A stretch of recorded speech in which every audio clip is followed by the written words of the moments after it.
కీర్తనల గ్రంథం 23వ కీర్తనలో మనం చదివితే అక్కడ దావీదు ప్రార్థన చేస్తున్నాడు.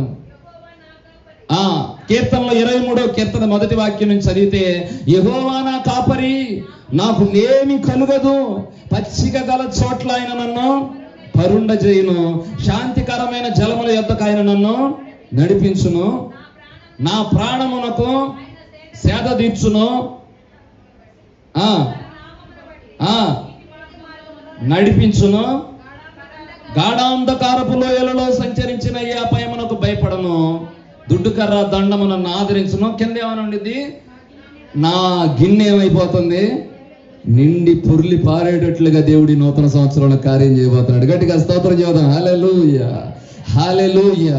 విశ్వాసంతో బలిపీఠం మీద ఉండి నేను ప్రవచిస్తున్నాను, దేవుడు నీ అప్పుల సమస్యలన్నీ కొట్టివేయునుగాక, నీ ఆర్థిక ఇబ్బందులన్నీ దేవుడు కొట్టివేయునుగాక, బలమైన సాక్ష్యాలు దేవుడు నీ ద్వారా పలికించునుగాక.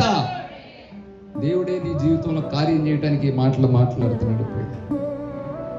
భయపడకు.